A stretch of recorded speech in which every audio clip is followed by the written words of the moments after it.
Good morning students. Exercise 13.1, question number 9. Mother, father and son line up at random for a family picture.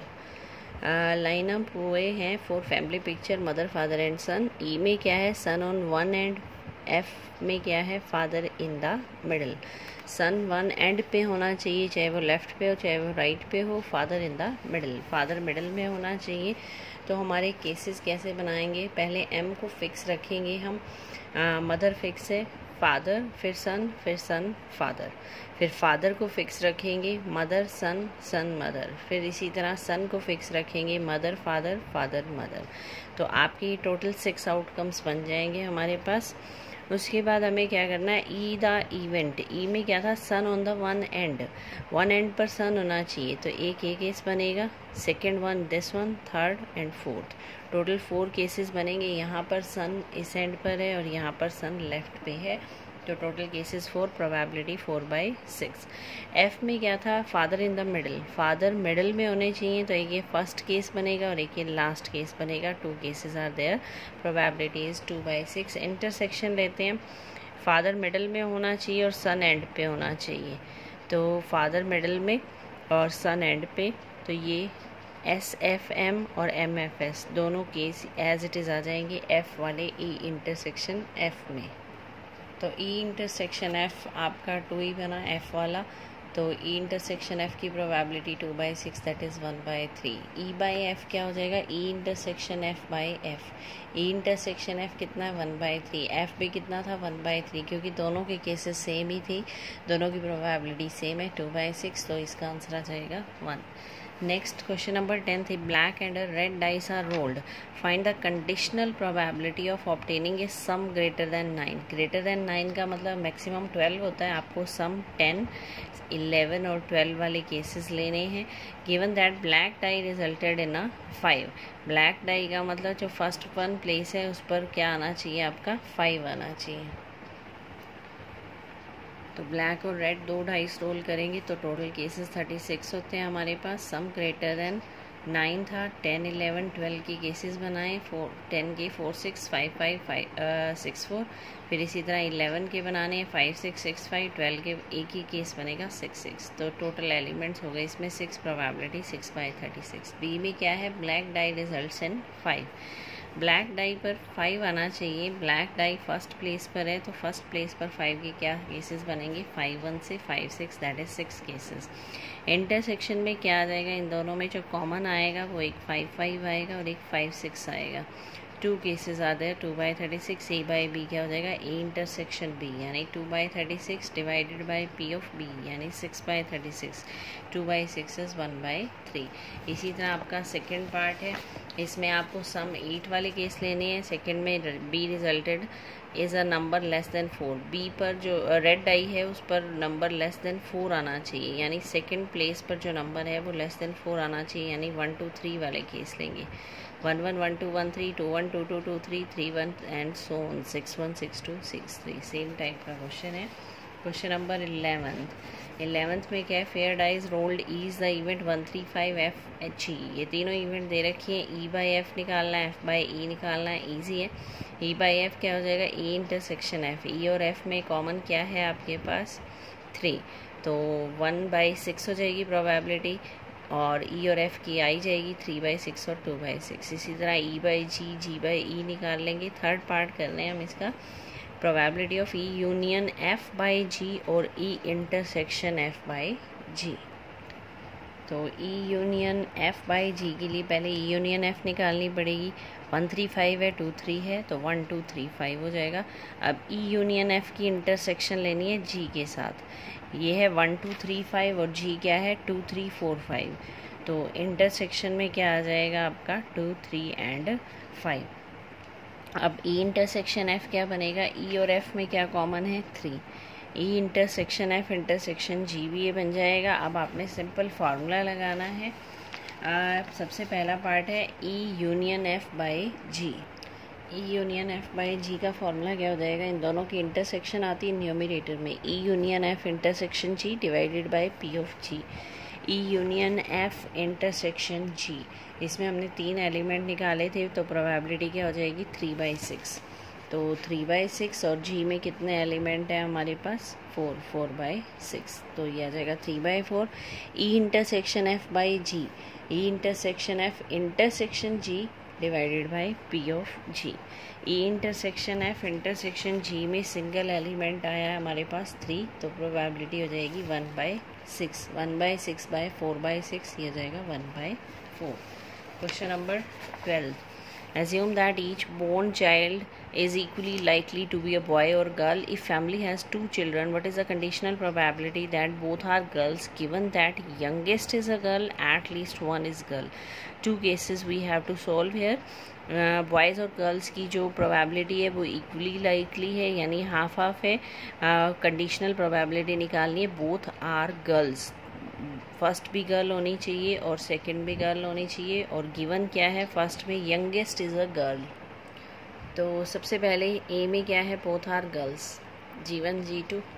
Second में क्या था, youngest one is a girl, youngest का मतलब जो छोटी है वो गर्ल होनी चाहिए, तो फर्स्ट बॉय सेकंड गर्ल या फर्स्ट भी गर्ल और सेकंड भी गर्ल, ये 2 केस बन सकते हैं आपके।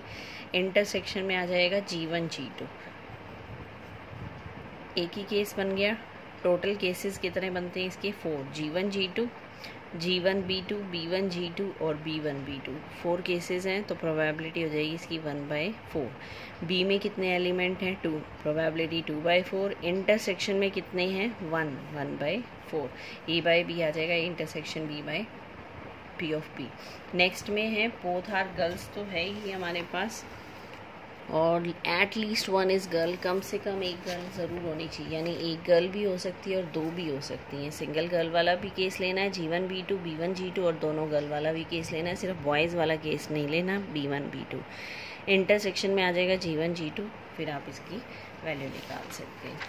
13th, an instructor has a question bank consisting of 300 easy true false question, 200 difficult true false, 500 easy multiple choice question and 400 difficult multiple choice question।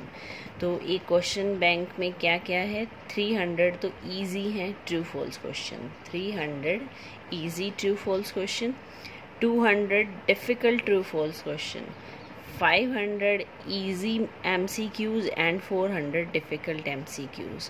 If a question is selected from the question bank, what is the probability that it will be an easy question given that it is a MCQ question? तो easy में क्या आ जाएगा आपका 500 + 300, easy सिर्फ easy देखना है। और MCQs में क्या आ जाएगा आपका, MCQs में आ जाएंगे 500 easy हैं और 400 difficult है। इसमें आपको क्या गिवन है, easy true false 300, difficult true false 200, easy MCQs 500, difficult MCQs 400, ये आपको 4 थिंग्स गिवन है। टोटल कितने क्वेश्चन हो गए 3 2 5 5 5 10 10 और 4 1400। अब इसने कहा था फाइंड द प्रोबेबिलिटी दैट, इसमें जो आपको फाइंड आउट करना है what is the probability it will be an easy question given that MCQ। तो ईजी और MCQ निकालते हैं। ईजी क्या हो गई 300 + 500 800, MCQs क्या हो गई 500 + 400 दैट इज़ 900। आपका जो इंटरसेक्शन बनेगा ईजी MCQ का बनेगा, ईजी भी हो और MCQ भी हो, वो है आपका 500। Probability A by B, A intersection B by P of B, A intersection B का मतलब आपके 500 एलिमेंट है, टोटल कितने 1400, 500 by 1400, P of B 900 by 1400 cancel हो जाएगा, 5/9 आ जाएगा इसका solution. 14th, given that 2 numbers appearing on throwing 2 dice में टोटल केसेस कितने बनते हैं 36। Find the probability that of the event sum of number on the dice is 4। आपको probability किस चीज़ की निकालनी है, sum of numbers on the dice कितना होना चाहिए 4 होना चाहिए। तो सबसे पहले टोटल एलिमेंट्स बन जाएंगे ये आपके 36, sum of number on and dice is 4, sum 4 होना चाहिए, वो केस बनाएंगे हम 1 3 3 1 और 2 2, टोटल केस 3 3/3 36। नेक्स्ट था नंबर appearing on 2 dice are different. दोनों डाइस पर जो नंबर है वो डिफरेंट होना चाहिए। सेम नंबर वाले हमारे पास 6 केसेस होते हैं, 1 से लेकर 6 तक। डबलेट्स यानी डबलेट 6 होते हैं, तो डिफरेंट वाले कितने हो जाएंगे? 36 - 6 दैट इज़ 30। तो ये हो जाएंगे 30/36। इंटरसेक्शन निकालते हैं। इंटरसेक्शन में क्या है, यहाँ पर क्या थे? डिफरेंट एलिमेंट्स, यानी डबलेट्स नहीं होने चाहिए, तो ये नहीं आएगा। इंटरसेक्शन में आ जाएगा 1 3 एंड 3 1, 2 एलिमेंट्स 2/36। बस आ जाएगा आपका P of A/B intersection B/P of 15. Consider the experiment of throwing a die. If a multiple of 3 comes up, throw the die again. If another number comes, toss a coin. अगर 3 multiple of 3 आता है आपके पास dice में, यानी 3 या 6 आता है, तो उस डाइस को दोबारा थ्रो करेंगी। और अगर नंबर अदर देन 3 मल्टीपल आता है, यानी 1 2 4 5 ये आता है, तो एक क्वाइन टॉस करेंगे। Find the conditional probability of the event that coin shows a tail given that at least 1 die shows a 3।